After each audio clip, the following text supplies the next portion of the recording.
आज हम जो बात करने वाले हैं दोस्तों, वो बात करने वाले हैं कि क्या आपकी जो कुंडली है, जो आपकी डेट ऑफ बर्थ, प्लेस और टाइम, जो जन्म कुंडली है, उसके अकॉर्डिंग क्या आप स्पेकुलेशन कर सकते हैं। अब दोस्तों आज हम बात ये नहीं करेंगे इन्वेस्टमेंट की, क्योंकि इन्वेस्टमेंट के लिए अलग तरीके से चीज़ें देखनी होंगी। आज हम बात करने वाले हैं ट्रेडिंग की। क्या आप ट्रेडिंग कर सकते हैं कुंडली के अकॉर्डिंग, आपकी कुंडली क्या ट्रेडिंग के लिए हाँ बोलती है या नहीं, तो उसके बारे में हम डिटेल में बात करने वाले हैं। तो देखो दोस्तों, जो आज का टॉपिक होने वाला है वो होने वाला है सिर्फ स्पेकुलेशन, मतलब ट्रेडिंग। वो स्विंग ट्रेडिंग भी हो सकती है, इंट्राडे ट्रेडिंग भी हो सकती है, या फिर एफएनओ ट्रेडिंग भी हो सकती है। अब दोस्तों इन्वेस्टमेंट क्योंकि अलग चीज़ है, उसको अलग हाउस से देखना होगा, अलग भाव से देखना होगा। जो ट्रेडिंग है उसके लिए अलग भाव है, इसलिए मैं ये बोल रहा हूँ दोनों अलग अलग चीज़ें हैं। तो पहले तो हम बिल्कुल बेसिक से ही चीज़ें पढ़ेंगे, क्योंकि मुझे लगभग 200 से 300 लोगों के मैसेज और 100 से 150 लोगों की अभी कमेंट आई हैं। अभी मैंने पूछा था कि क्या मतलब कुंडली के माध्यम से ट्रेडिंग देख सकते हैं या नहीं देख सकते, तो बहुत सारे लोगों ने अपनी जन्म कुंडली जो विवरण है वो दे दिया है। लेकिन मैं आपको जो बताने वाला हूँ उससे आप खुद ही देख सकते हैं कि भाई आप वो चीज़ें कर पाएंगे या नहीं। तो चलिए शुरू से शुरू करते हैं। यदि चैनल पर नए हैं तो सब्सक्राइब जरूर कर लें और दोस्तों को भी शेयर कर दें ये वीडियो और चैनल भी।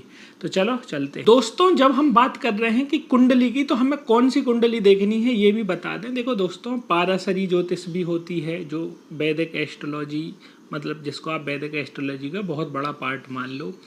आप केपी जो कृष्णमूर्ति पद्धति है वो भी है एक टेक्निक, नाड़ी ज्योतिष भी है ना, वेस्टर्न ज्योतिष भी है। लेकिन आज जो हम बात करने वाले हैं वो केपी एस्ट्रोलॉजी के थ्रू, क्योंकि केपी एस्ट्रोलॉजी जो है वो परफेक्ट है इस मामले में। आपका हाँ ना में आंसर देने में, जो आपकी प्रश्न कुंडली होती है उसको आंसर करने में परफेक्ट, उससे बेहतर मैं ये मानता हूँ, उससे बेहतर कुछ नहीं है।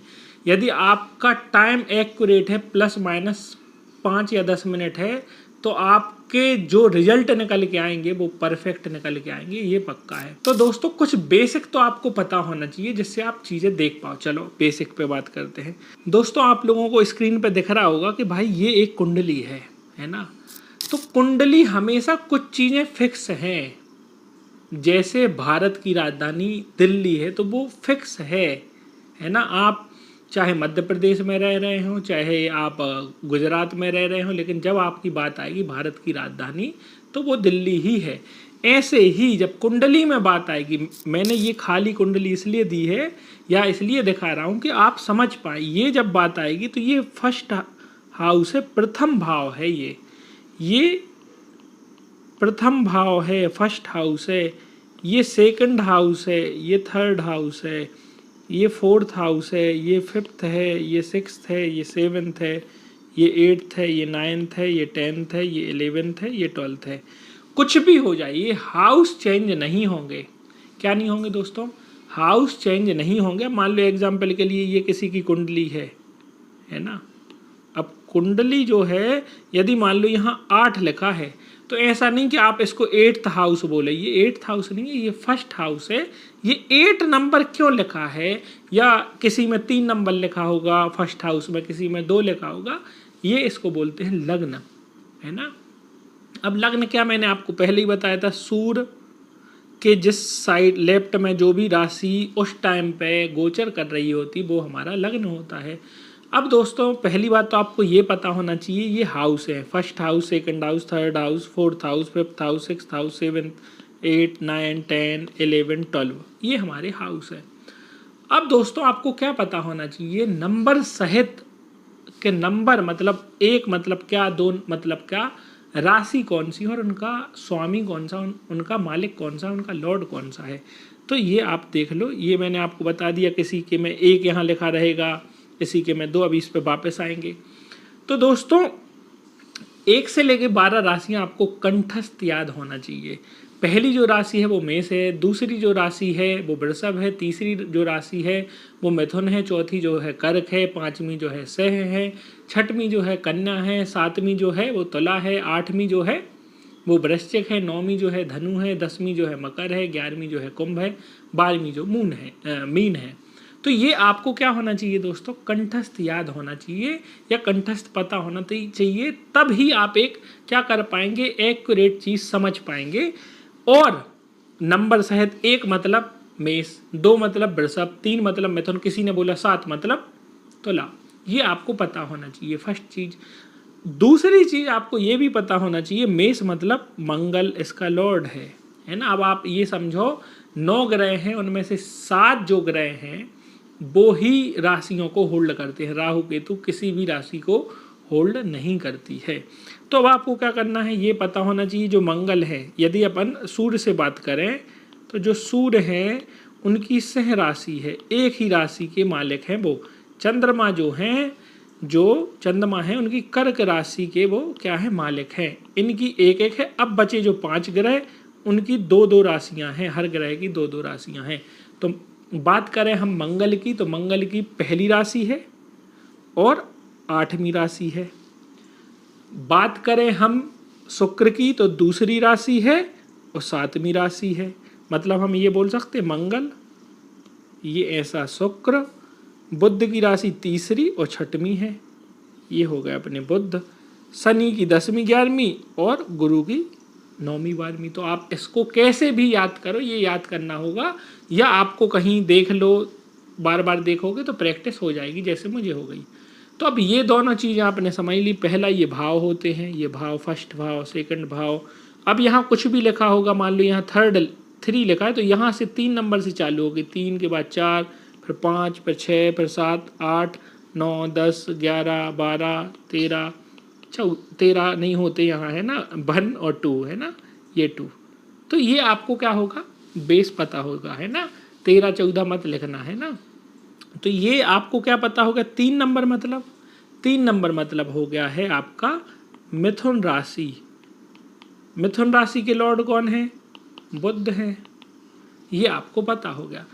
अब इम्पोर्टेंट बात दोस्तों, हर एक भाव हमें हमारे जीवन से संबंधित चीजें बता रहा है। अब जो हमारा मेन टॉपिक है वो है स्पेकुलेशन। वो हमेशा हमें 5th हाउस ही दिखाएगा। ये 5th हाउस है दोस्तों, ये नंबर पे मत जाना यहाँ। ये 5th हाउस हमें संतान भी दिखाता है, स्पेकुलेशन भी दिखाता है, शिक्षा भी दिखाता है। लेकिन अल्टीमेटली आज हम जो बात करने वाले हैं वो सिर्फ बात करने वाले हैं स्पेकुलेशन। तो हमने 2 चीज़ें क्लियर कर ली, राशि हमें पता होना चाहिए, उनका जो लॉर्ड है वो पता होना चाहिए, ये भाव हम जो है वो हमें पता है। यदि समझ में नहीं आ रहा दोबारा वीडियो देखें, और चैनल को सब्सक्राइब नहीं किया तो चैनल को सब्सक्राइब कर लें, क्योंकि ये सारी चीज़ें आपको धीरे धीरे पता चलती रहेंगी। अब दोस्तों ये दोनों चीज़ें आपने कर ली। अब आपको क्या करना है, 3rd स्टेप, आपको अपने गूगल पे आना है, वहाँ डालना है एस्ट्रोसेज, या जो आपका मन करे है ना वो डाल दो। ये एस्ट्रोसेज मतलब फ्री भी है, सारी चीज़ें हैं। एस्ट्रोसेज आए, यहाँ आपने डाला कुंडली, ये डाला आपने कुंडली, ये एस्ट्रोसेज, ये कुंडली, ये दोनों चीज़ें कर ली। अब इसके बाद आपको कुंडली जैसी आप डालोगे तो ये आपको यहाँ डिटेल डालनी है। जैसे मैंने अभी जिसकी कमेंट आई थी उनकी डाल ली, अनमोल अग्रवाल है, ये मेल है, इनका डेट ऑफ बर्थ डे क्या है, डे मंथ ईयर, ये मैंने डाल दिया। ये टाइम डाल दिया, टाइम हमें 24 आवर के फॉर्मेट में डालना है ना। जैसे यहाँ मैंने अभी 7:10 डाल दिया है, ये AM वाला हो गया, लेकिन इनका जो जन्म है वो PM का है पहली चीज़। तो वो हमें क्या करना है, 7 मतलब कितने होते हैं, 19 है ना, 19:10, ठीक है, ऐसे डालना है 24 आवर। अब आपको यहाँ सेटिंग पे आनी है, और सेटिंग में यहाँ आएंगे बहुत सारे ऑप्शन, KP न्यू, लहरी है ना, KP ओल्ड। तो आपको KP ओल्ड को सिलेक्ट कर देना है। जैसे ही सिलेक्ट करो, ये मैंने देखो फिर सुधार लिया। क्यों, आपको इसलिए बता रहा, पता चला कि आपने 7:10 का आपका शाम का जन्म है, आपने 7:10 डाल दिया तो रिजल्ट बिल्कुल ही चेंज हो जाएंगे। आपका यदि टाइम एक्यूरेट नहीं है तो जो मैं बोलूँगा वो रिजल्ट होंगे ही नहीं। यदि 5 से 15 मिनट का गैप है तो डेफिनेटली वो चीज़ें मैच करेंगी, लेकिन उससे ज़्यादा है तो KP एस्ट्रोलॉजी में मैच नहीं करेगा, क्योंकि KP एस्ट्रोलॉजी बेस है नक्षत्रों पे, है ना। तो जैसे मान लो जो राशियां हैं या जो लग्न है वो हर 2 घंटे में बदल जाता है, लेकिन नक्षत्र हर 10 से 15 मिनट, कभी 13 मिनट में बदल जाता है, तो ये कभी कभी तो उपनक्षत्र 3 मिनट में भी बदल जाते हैं। तो ये आपको याद रखना होगा कि भाई टाइम एक्यूरेट नहीं है। अब आप बात आएगी कि टाइम एक्यूरेट नहीं है तो क्या करें। टाइम यदि आपका एक्यूरेट नहीं है तो उसका सॉल्यूशन है, उसको हम बोलते हैं प्रश्न कुंडली। वो भी आपको एक्यूरेट आंसर देगी कि आप ट्रेडिंग कर सकते हैं या स्पेकुलेशन कर सकते हैं या नहीं कर सकते। तो उसके बारे में हम फिर कभी बात करेंगे जब आप इस वीडियो को धड़ल्ले से शेयर करोगे, दोस्तों के साथ शेयर करोगे, बहुत सारे व्यू मिलेंगे, मुझे बहुत सारे सब्सक्राइबर मिलेंगे, तभी तो मैं आपको और ज्ञान दूंगा, है ना। क्योंकि फ्री का कुछ नहीं मिलता है ना, आप मुझे अपना टाइम दे रहे हैं, है ना, तो डेफिनेटली मैं भी अपना जो 100% होगा वो डेफिनेटली आपको दूंगा। तो दोस्तों ये हो गया, ये मैंने उनका सारी चीज़ें डाल दी। अब दोस्तों आपका क्या होगा, यहाँ आपकी कुंडली खुलेगी। तो जैसे ही आपकी कुंडली खुले तो यहाँ आपका प्रिंट केपी रिपोर्ट, इस पे आपको क्लिक कर देना है। जैसे ही आप क्लिक करोगे तो ये आ जाएगी ऐसी रिपोर्ट। अब देखो दोस्तों मेन चीज़ पे अब आ गए हैं। अभी तक हमने क्या करा था, भाव देखे, राशियाँ देखी, फिर हमने कुंडली पे गए, स्टोसेज कुंडली क्लिक की और हमें 24 आवर में फॉर्मेट में डालना है, वो डाला, फिर केपी में प्रिंट कर लिया, ये हो गया सारी चीज़ें। देखो केपी ओल्ड लिया, ये सारी चीज़ें परफेक्ट आ गई। इनका यही जन्म है, अनमोल अग्रवाल, मेरठ में जन्म हुआ, 1/7/1996, सारी चीज़ आ गई। अब मेन 2 ही चीज़ें हैं यहाँ में, यहाँ कुछ नहीं देखना है कुंडली में, यहाँ कुछ नहीं देखना। अभी सबसे पहले आपको कस्पल पोजीशन देखनी है। कस्पल पोजीशन को यदि हिंदी में बोले मतलब भाव संधि, वो देखनी है। देन आपको क्या देखना है, प्लानेटरी पोजीशन, मतलब जो ग्रह हैं वो कहाँ कैसे पोजीशन में बैठे हैं वो देखना है। अब ये लिखा होगा राशि, एन की मतलब नक्षत्र, SUB मतलब सब लॉर्ड, SS मतलब होता है सब लॉर्ड, ये मैंने लिख दिया। अब मैंने क्या बोला दोस्तों, आपको क्या करना है, जो आपका 5th हाउस है ना, पहले उसका 5th हाउस का कस्पल सब लॉर्ड देखना है। ये है कस्पल 5th, ये दिख रहा है आपको, ये देखना है कस्पल का सब लॉर्ड। क्या दिख रहा है आपको, ये दिख रहा है मून, तो मैंने यहाँ लिख लिया मून, ठीक है। अब दूसरी चीज आपको देखनी है, ये जो मून है, यहाँ मून का नक्षत्र कौन सा है, नक्षत्र लॉर्ड कौन है, वीनस। तो हमें 2 चीज़ें पता चल गई हैं कि पहले हमने देख लिया 5th ही हाउस क्यों देख रहे, क्योंकि हम आज बात करने वाले हैं स्पेकुलेशन की। तो हमने देखा कि भाई 5th हाउस का जो कस्पल सब लॉर्ड है वो है मून, तो मैंने मून लिख दिया। फिर बात आती है कि मून का नक्षत्र लॉर्ड कौन है, वीनस है, तो हमें 2 ग्रह मिल गए, मून और वीनस। अब मून का मैंने बताया, मून की राशि संख्या कितनी होती है, 4 कर्क राशि होती है। तो पहले तो आप ये देख लो, इस केपी ही चार्ट में ये देखना है, केपी चार्ट में मून कहाँ बैठे हैं, 1st हाउस में बैठे हैं, इसके नीचे ऐसा कर दो। और 4 नंबर कहाँ लिखा है, 8वें भाव में लिखा है, तो यहाँ लिख दो 8। 2 चीजें कर ली। अब वीनस जो है वो कहाँ बैठा है, पहले तो ये देख लो 5th हाउस में, वीनस 5th हाउस में बैठा है। वीनस की राशियां क्या हैं आप लोगों को पता होना चाहिए, 2 नंबर और 7 नंबर, वृषभ और तुला। तो 2 नंबर कुंडली में कहाँ लिखा है, ये लिखा है 6, और 7 नंबर कहाँ लिखा है 11।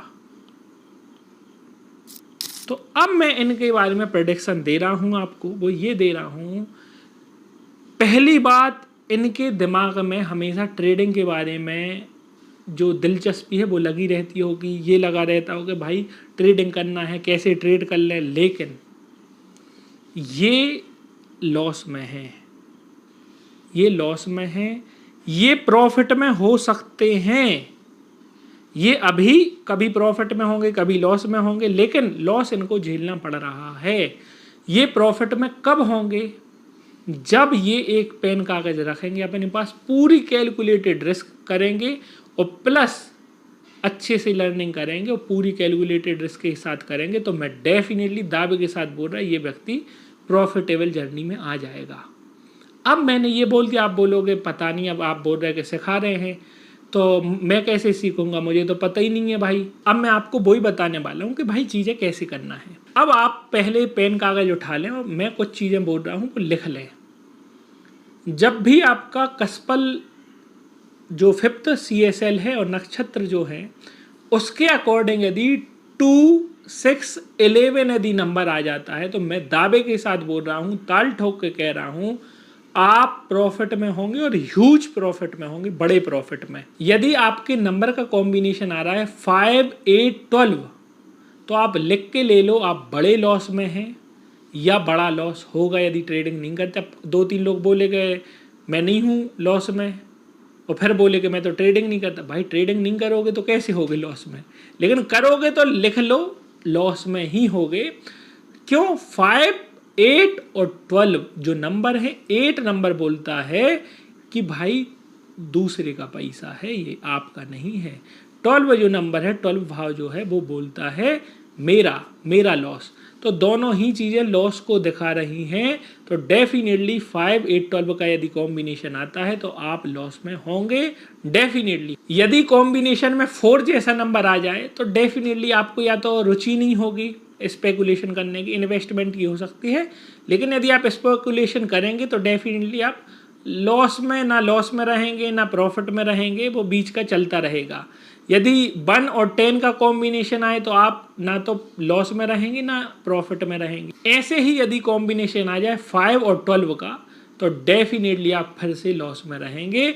और 5 नंबर हमेशा आपको जो दिखा रहा है, जो भले ही स्पेकुलेशन का हाउस है, वो हमेशा बोल रहा है कि भाई करने में मज़ा आ रहा है, कर तू ट्रेडिंग करने में बहुत मज़ा आ रहा है ट्रेडिंग, और वो लॉस करवा देगा। बहुत आपको मन में आएगा कि भाई ट्रेडिंग कर लें और डेफिनेटली वो लॉस करवाएगा यदि कॉम्बिनेशन 5 और 12 का है। यदि कॉम्बिनेशन 4 और 8 का है तो डेफिनेटली वो भी आपको लॉस ही करवाएगा। 7 और 9 का कॉम्बिनेशन है तो डेफिनेटली आपको ना तो लॉस होगा ना प्रॉफिट होगा तो थोड़ा होगा, ज़्यादा प्रॉफिट नहीं होगा। तो ये आप लोगों ने नोट कर लिए होंगे चीज़ें। तो इसी के बेसिस पे मैंने जो अनमोल है इसके बेसिस पे ही मैंने बोला कि भाई ये तो क्या है 2, 6, 11 का द बेस्ट कॉम्बिनेशन है। ये बन रहा है 6 और 11 का, लेकिन 8 भी आ रहा है और 5 आ रहा। 5 क्या बोल रहा, करने में मजा आएगा। तो पूछ लेना अनमोल या बता देना अनमोल, यदि देख लो ये वीडियो, या कमेंट में बता देना कि भाई आपको लगेगा भाई ट्रेडिंग कर लें मज़ा आ रहा है। 8 नंबर आपको लॉस करवाएगा। लेकिन आपको मैंने बोला कि आप यदि सिस्टमेटिक तरीके से चलेंगे तो डेफिनेटली आपको लॉस नहीं